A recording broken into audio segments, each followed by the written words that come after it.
The sky turned an ominous shade of red as the alien ships entered Earth's atmosphere.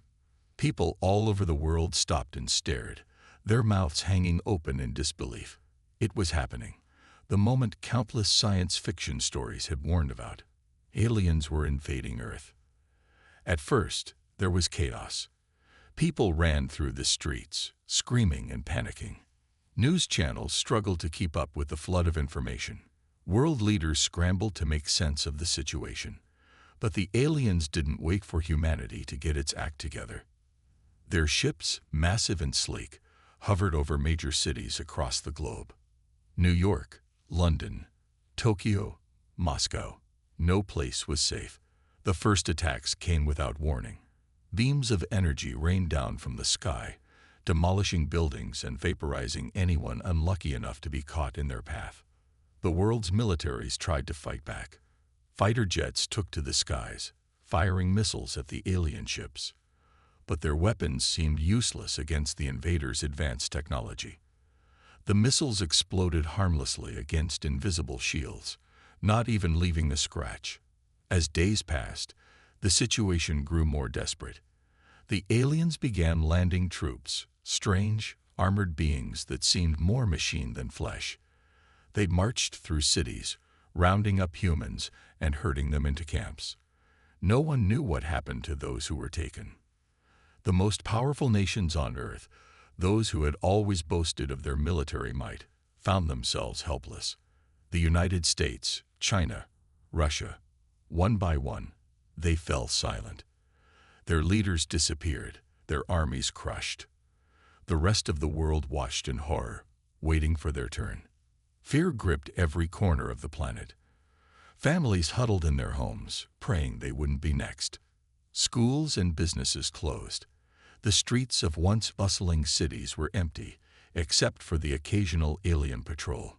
In a small town far from any major city, a group of friends sat in a dimly lit basement.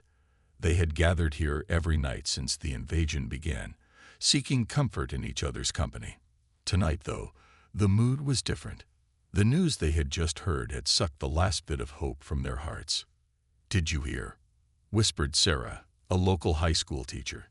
"They say the president is gone. The whole government, just gone." Tom, a mechanic with grease-stained hands, shook his head in disbelief. "Can't be true. They must be hiding somewhere, planning the counterattack." "Wake up, Tom," growled Mike, a retired soldier with hard eyes. "There's no counterattack coming. The big shots have abandoned us. We're on our own." A heavy silence fell over the room. Each person was lost in their own thoughts, imagining the bleak future that lay ahead. The aliens seemed unstoppable. Humanity's greatest weapons had failed. What chance did they have? As the night wore on, more people trickled into the basement. Neighbors, friends, even strangers, all seeking the sense of community in these dark times. They shared what little food they had, passed around bottles of water, and tried to comfort each other with hollow words of hope. But hope was in short supply. Every day brought news of another city falling, another country surrendering. The aliens' grip on Earth tightened, and humanity seemed powerless to stop it. In the corner of the basement, an old TV flickered to life. The group gathered around, eager for any information. A haggard-looking news anchor appeared on the screen, his voice trembling as he spoke. "We've just received word that the United Nations has officially surrendered to the alien forces," he said. "All nations are advised to cease resistance immediately. I repeat, all resistance must cease." The room erupted in a cacophony of voices. Some cried out in despair, others in anger. A few simply sat in stunned silence. Sarah looked around at the frightened faces surrounding her. She saw the defeat in their eyes, the slumped shoulders of people who had given up. Something stirred within her, a spark of defiance in the face of overwhelming odds. She stood up, her voice cutting through the noise. "No," she said firmly. "We can't give up. We can't just roll over and let them win." All eyes turned to her. Some looked at her like she was crazy, others with a glimmer of curiosity. "But what can we do?" someone asked. You heard the news. Everyone's giving up. Sarah's mind raced. She didn't have a plan, not yet, but she knew one thing. As long as there were still humans willing to fight, there was still hope. I don't know, she admitted, but I do know this. When everyone else turns away, that's when humanity needs to take action. Who's with me? In that moment, as uncertain glances were exchanged and people shifted uncomfortably, the seeds of resistance were planted. Little did they know, their small act of defiance would be the first step towards changing the fate of the entire world. Sarah's words hung in the air, heavy with the weight of their meaning. For a long moment, no one spoke. Then, slowly, Tom stood up. His eyes, usually crinkled with laughter, were now hard with determination. "I'm with you," he said firmly. "We can't just sit here and wait to die." Mike, the retired soldier, grunted and got to his feet. "Count me in," he growled. "Better to go down fighting than cowering in a basement." One by one, others began to stand. Not everyone. Some still huddled in corners, too afraid to hope. But enough. A small group formed around Sarah, Tom, and Mike. They were an unlikely bunch. A teacher, a mechanic, a soldier, a nurse, a computer programmer, and a handful of others. None of them knew exactly what they were going to do, but they all shared one thing, a refusal to give up. "All right," Sarah said, her voice low but steady. "We need a plan. Any ideas?" They spent the next few hours brainstorming. It wasn't easy. Every suggestion seemed too small, too weak against the enormous threat they faced. But slowly, piece by piece, a plan began to take shape. "We need information," Mike said, drawing on his military experience. "Can't fight an enemy we don't understand." Tom nodded. "I might be able to help with that. My garage is full of old radios. If we can get them working, maybe we can intercept some alien communications." "Good thinking," Sarah agreed. "And we need to connect with others. There must be more people out there like us, unwilling to surrender. We need to find them." The computer programmer, a quiet woman named Lisa, spoke up. "I could try to set up a secure communication network, something the aliens won't detect easily." As the night wore on, their plan grew more detailed. They would gather information, build a network of resistors, and look for weaknesses in the alien forces. It wasn't much, but it was a start. The next few weeks were a flurry of activity. Tom and Mike worked on the radios, tinkering day and night to pick up alien frequencies. Lisa spent hours hunched over salvaged computers, building a hidden network. Sarah and the others gathered supplies, prepared safe houses, and spread the word to trusted friends. Their first breakthrough came on a rainy Tuesday. Tom burst into their makeshift headquarters, his face flushed with excitement. "We've got something," he panted. "Picked up an alien transmission. Couldn't understand most of it, but we caught a few English words. They're planning something big in the city." This was the chance they'd been waiting for. The group sprang into action, using their newly established network to spread the word. They couldn't stop whatever the aliens were planning, but they could watch, learn, and maybe even disrupt it. On the day of the alien operation, the resistance was ready. Hidden in abandoned buildings and dark alleys, they watched as the aliens gathered in the city center. Strange machines were set up, humming with an eerie energy. Sarah, crouched behind a broken wall, felt her heart racing. This was real. They were really doing this. For a moment, doubt crept in. What could their small group possibly do against such advanced beings? But then she saw it, a flicker of something in one of the aliens' movements. Was it uncertainty? Fear? For the first time, Sarah realized that maybe, just maybe, the aliens weren't as invincible as they seemed. As the alien operation unfolded, the resistance watched and learned. They noticed patterns in the aliens' behavior, weaknesses in their equipment. And most importantly, they saw that the aliens could make mistakes. That night, as they gathered to discuss what they'd seen, there was a new energy in the air. Hope, fragile but real, had taken root. "We can do this," Sarah said, looking around at her companions. "It won't be easy, and it won't be quick, but we can fight back." Tom grinned, his old humor returning. "Well, what are we waiting for? Let's show these aliens what humans are made of." As they dispersed into the night, each heading to their assigned tasks, Sarah felt a surge of pride. They were no longer just survivors, they were resistors. And with each passing day, their numbers grew. The aliens might have thought they'd conquered Earth, but they were about to learn that humanity wasn't so easily defeated.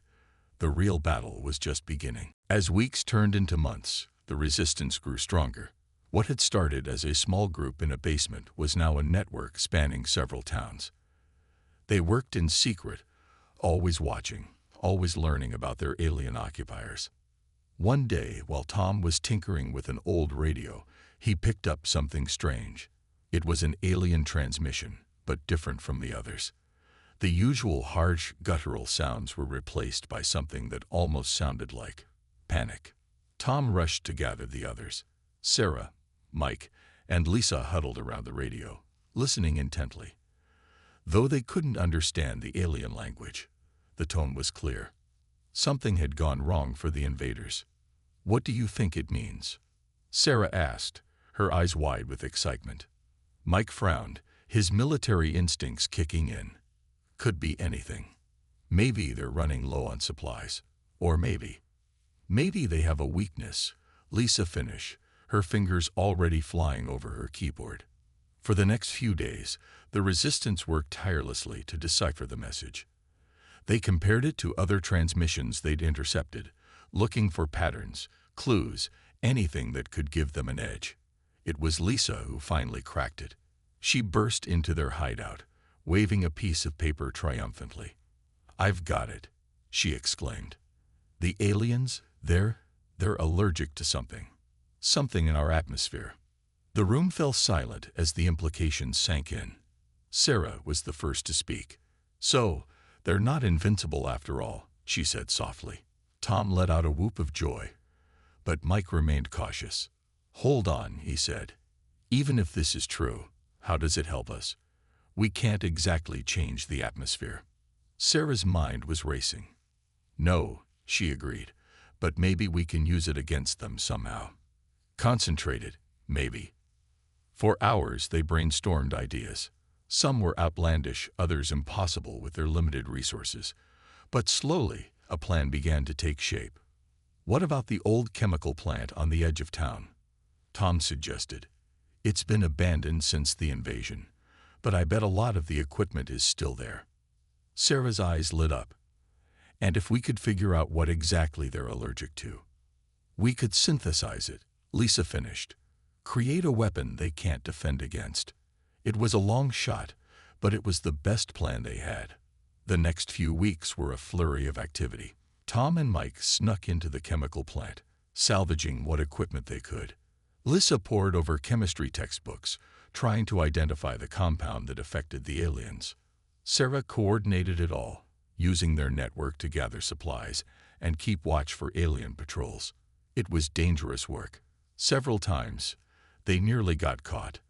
But the thought of finally fighting back, of having a real chance at freedom, kept them going.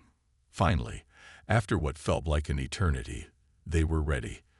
Lisa had identified the compound, a complex molecule that was harmless to humans, but apparently toxic to the aliens. Using the equipment from the chemical plant, they had managed to produce a small amount. "It's not much," Lisa warned, holding up a vial of clear liquid. "But if my calculations are correct, it should be enough to take out a small group of aliens." Sarah looked around at her friends, her fellow resistors. They were tired, scared, but determined. "This is it," she said. "Our chance to strike back. Are we ready?" Tom grinned, his old spark returning.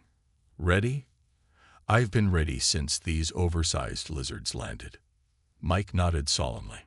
"It's time to show them what happens when you mess with humanity." They chose their target carefully, a small alien outpost on the outskirts of town. It was lightly guarded, perfect for testing their new weapon. As night fell, the group moved into position. Sarah's heart pounded in her chest as she watched the alien guards patrol. This was it. Everything they had worked for came down to this moment. Tom gave the signal. In one swift motion, Lisa threw the vial. It shattered against the side of the outpost, releasing a fine mist into the air. For a moment, nothing happened. Sarah held her breath, fear gripping her heart. Had they been wrong? Had all their work been for nothing? Then suddenly, the aliens began to react. They stumbled, clawing at their protective suits. Within minutes, they had collapsed, motionless. The resistance stared in amazement. It had worked. They had actually done it. As they quickly moved to secure the outpost, Sarah felt a surge of hope. This was just the beginning. They had found the aliens' weakness, and now, finally, humanity had a fighting chance. For the first time since the invasion, Sarah allowed herself to smile. The tide was turning. The real battle for Earth was about to begin. The success at the alien outpost changed everything. Word spread quickly through the resistance network, igniting a spark of hope that had long been extinguished. Sarah and her team found themselves at the center of a growing movement. People came from far and wide, eager to join the fight. The basement where it all began was soon too small to hold their meetings. They moved to an abandoned warehouse on the edge of town, converting it into their new headquarters. Tom's mechanical skills proved invaluable as they set up a makeshift lab to produce more of the alien-affecting compound. Lisa worked tirelessly to refine the formula, making it more potent and easier to disperse. Mike took charge of training the new recruits. The retired soldier found purpose in teaching others how to fight, how to survive. His gruff exterior softened slightly as he saw the determination in the eyes of those he trained. Sarah coordinated it all, her teacher's organizational skills put to the ultimate test. She spent long nights poring over maps, planning their next moves, and ensuring their growing network stayed hidden from alien detection. As their numbers grew, so did their ambition. Small raids on alien outposts turned into larger operations. They liberated human camps, freeing those who had been captured and recruiting more to their cause. But their success didn't go unnoticed. The aliens stepped up their patrols, cracking down hard on any signs of human resistance. The stakes were getting higher with each passing day. One evening, as Sarah was reviewing plans for their next mission, Lisa burst into the room, her face pale with worry. "We've intercepted a transmission," she said, her voice shaking. "The aliens? They're bringing in reinforcements. Massive ships headed straight for Earth." The news hit like a physical blow. They had been making progress, yes, but against the aliens already on Earth. How could they possibly stand against an even larger force? Sarah felt the weight of leadership heavy on her shoulders. She looked around at the faces of her friends, seeing the fear and uncertainty reflected in their eyes. "We need to warn the other resistance cells," she said finally. "And we need to step up our efforts. If those ships reach Earth, it might be too late." The next few days were a blur of activity. Messages were sent out across their network, alerting other groups to the impending threat. Plans were made, strategies devised, and weapons stockpiled. Tom worked day and night, jury-rigging old satellites to track the approaching alien fleet. Mike drilled the recruits harder than ever, preparing them for the fight of their lives. As the alien ships drew closer, tension in the Resistance headquarters reached a fever pitch. Everyone knew that the future of humanity hung in the balance. The night before the ships were due to arrive, Sarah called a meeting of the entire Resistance. The warehouse was packed, humming with nervous energy. Sarah stood before them, her heart pounding but her voice steady. "Tomorrow," she began, "we face our greatest challenge yet. The aliens think they can crush us with sheer numbers. They think we'll give up, that we'll surrender in the face of overwhelming odds." She paused, looking out at the sea of faces. Scared faces, yes, but also determined ones. Humans who had chosen to fight back against impossible odds. "But they're wrong," Sarah continued, her voice growing stronger. "They don't understand what it means to be human. We don't give up.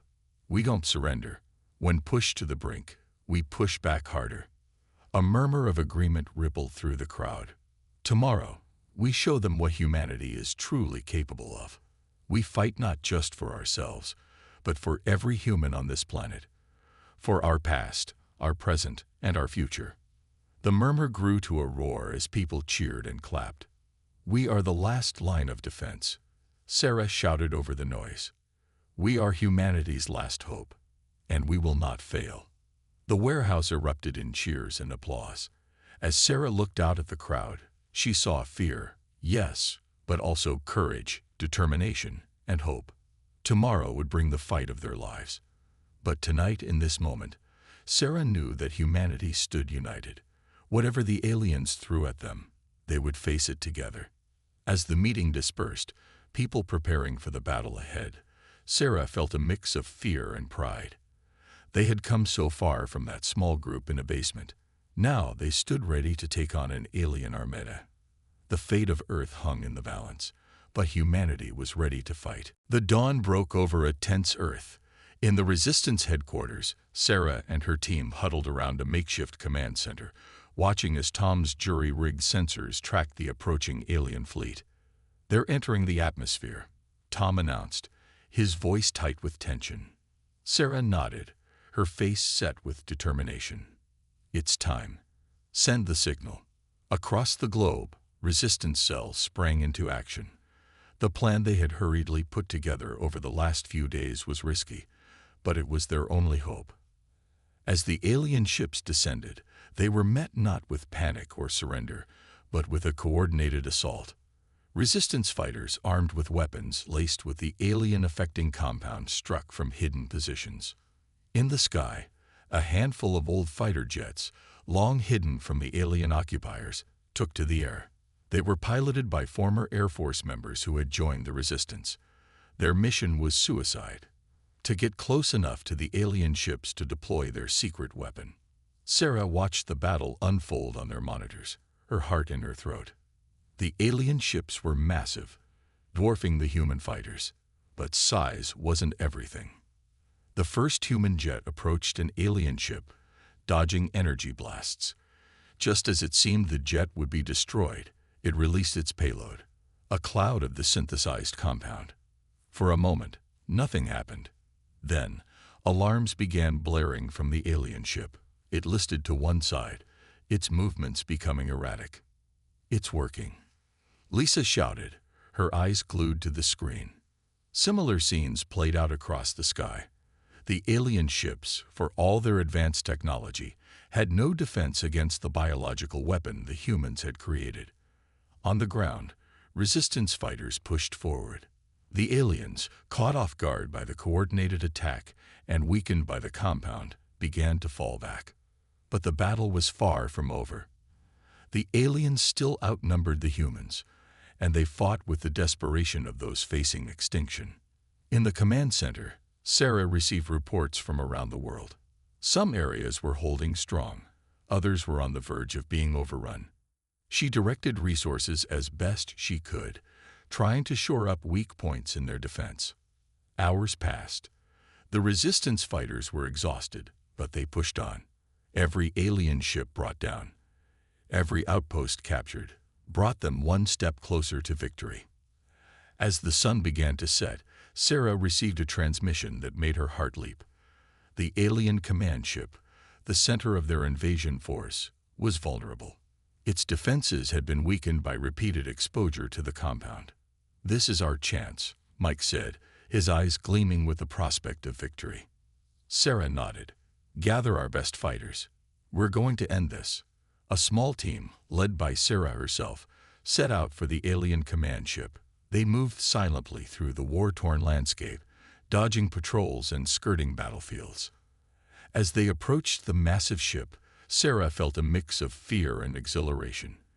This was it, the moment that would decide the fate of humanity. They managed to slip aboard the ship through a damaged section of the hull. Inside, they encountered sporadic resistance from weakened alien defenders. The team pushed forward, fighting their way towards the ship's core. Finally, they reached the central chamber. Sarah had expected to find the alien leader, some terrifying supreme commander. Instead, they found a scene of chaos. Alien crew members stumbled about, clearly affected by the compound that had seeped into the ship's air supply. In the center of the room stood a device that pulsed with strange energy. Lisa's eyes widened as she studied it. "This must be their control matrix," she said. "If we can destroy it." Sarah didn't hesitate.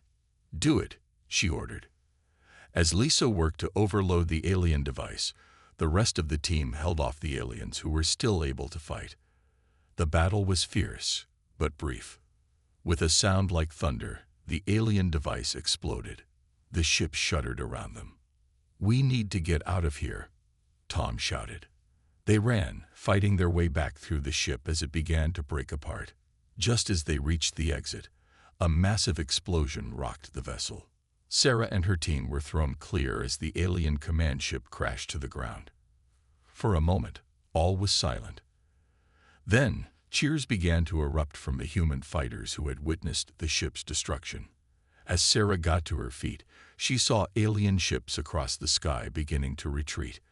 Without their command structure, the invasion force was falling apart. A weary smile spread across Sarah's face. They had done it.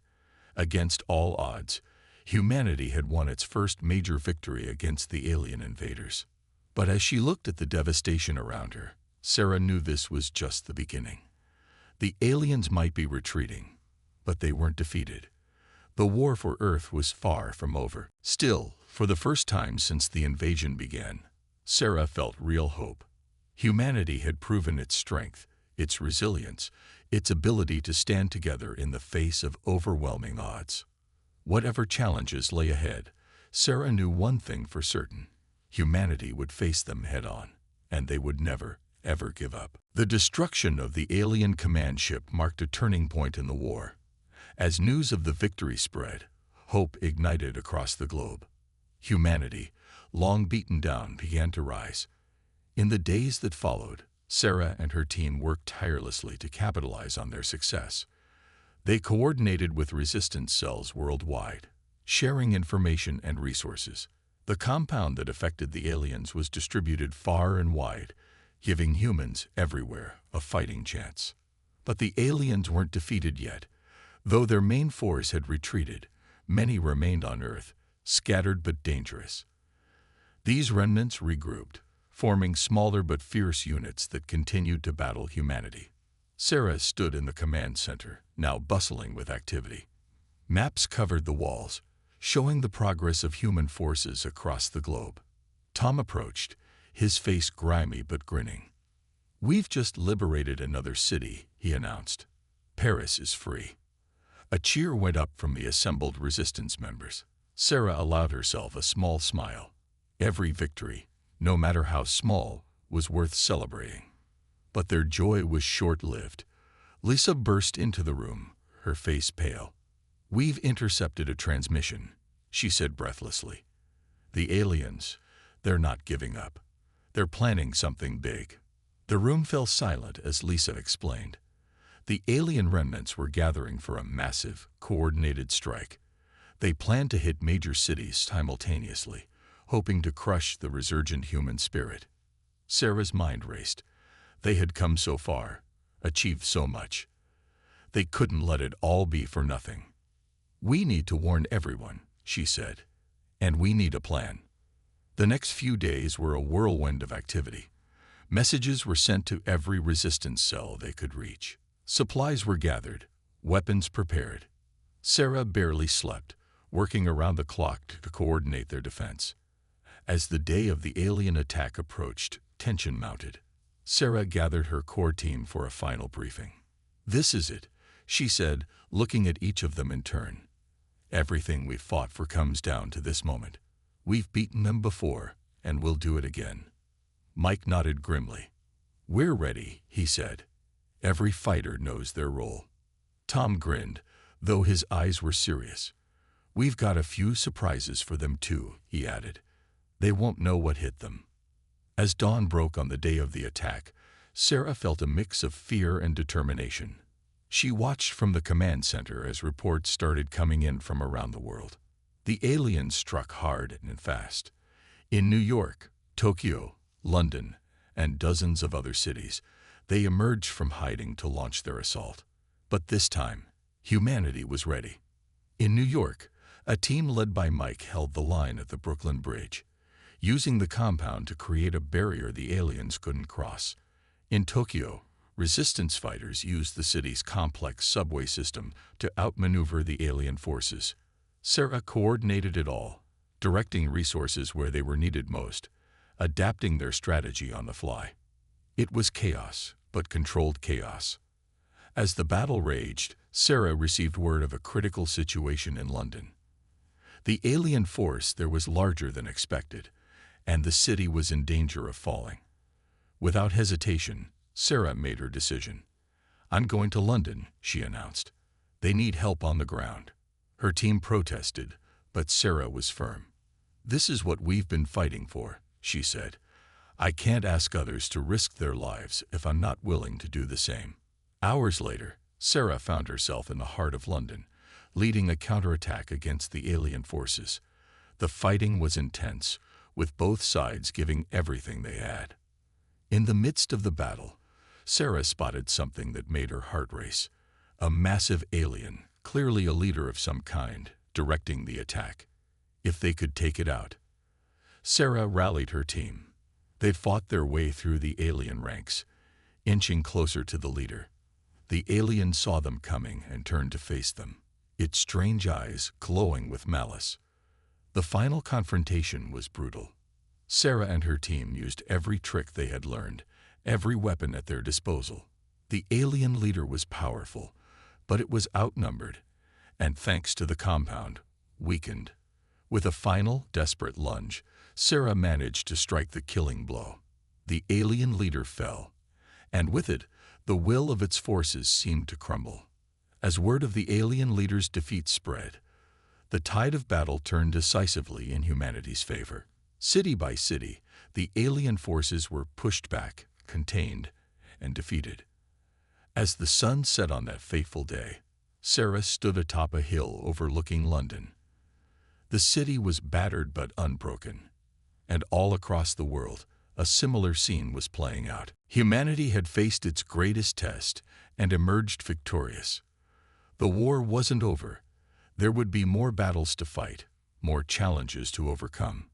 But in that moment, as Sarah looked out over the city, she knew one thing for certain. Humanity had proven its strength, its resilience, its unwavering spirit, and no force in the universe could ever truly defeat them. In the months that followed the great battle, Earth began to heal.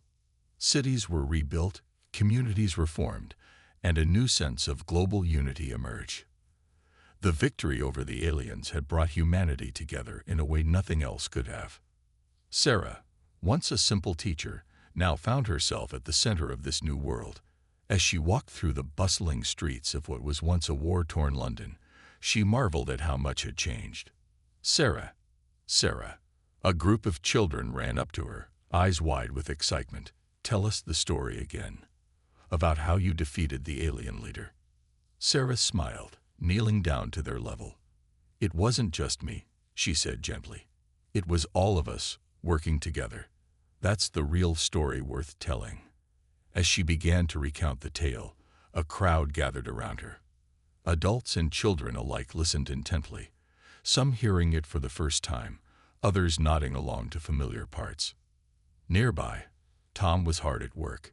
He had taken the alien technology left behind and was finding ways to adapt it for human use. Today, he was unveiling a new clean energy source derived from the aliens' power systems. "This will change everything," he explained to a group of scientists. "Clean, unlimited energy for everyone. No more wars over resources." Mike, the once gruff soldier, had found a new calling. He was training a peacekeeping force, not for war, but for protecting the new world they were building. "Remember," he told his recruits, "our job isn't to fight. It's to prevent fighting. To keep the peace we've all worked so hard for." Lisa, whose computer skills had been so crucial during the war, was now leading a global initiative to rebuild and improve Earth's communication networks. We're not just recreating what we had before, she explained in a video conference with leaders from around the world. We're building something better, a network that will connect all of humanity, that will help us share knowledge and resources like never before. As the sun began to set, Sarah made her way to a hilltop overlooking the city. It had become her favorite spot for quiet reflection. As she gazed out at the rebuilt skyline, a familiar voice called out to her. "Thought I'd find you here," Tom said, joining her on the hill. "Just thinking about how far we've come," Sarah replied. "And how far we still have to go." Tom nodded. "We've achieved so much, but there's still work to do. The last of the alien forces are being rounded up, and we're learning so much from their technology." Sarah's eyes sparkled with excitement. "I heard about your new energy source. It's amazing, Tom." "Thanks," he grinned. "But you know what's really exciting? The space program. We're adapting the alien ships, Sarah. Soon, we'll be able to explore the stars." The idea sent a thrill through Sarah. Humanity, once confined to Earth, now had the whole universe open to them. As they stood there, watching the sunset, Mike and Lisa joined them. The four friends, who had been through so much together, stood in companionable silence. "You know," Mike said finally, "I never thought I'd say this, but I'm glad the aliens invaded." The others looked at him in surprise. "Not because of the destruction and loss," he clarified quickly, "but because look at what it did for us. We're united now in a way we never were before. We've put aside our old conflicts. We're working together to build something amazing." Lisa nodded. "It's like we needed that push, that common enemy, to realize what we're capable of when we work together." Sarah looked at her friends, then back out at the city below. Lights were coming on, turning the skyline into a glittering tapestry. In the distance, she could see the silhouette of a new building rising, the first of Earth's new spaceports. "So what's next?" Tom asked. "For all of us, I mean." Sarah smiled. "We keep moving forward," she said. "We learn, we grow, we explore. We take this unity we found, and we build on it. We make sure we never forget the lessons we've learned." As the first stars began to appear in the darkening sky, Sarah felt a sense of peace and purpose. The war had been won, but in many ways, humanity's real journey was just beginning. They had faced their greatest challenge and emerged stronger. They had looked into the face of extinction and refused to blink. And now, with the whole universe ahead of them, there was no limit to what they could achieve. As Sarah stood there with her friends, watching the stars come out one by one, she knew that whatever the future held, humanity would face it together, united, resilient, and unstoppable. The story of humanity's triumph was far from over. In fact, it was just beginning.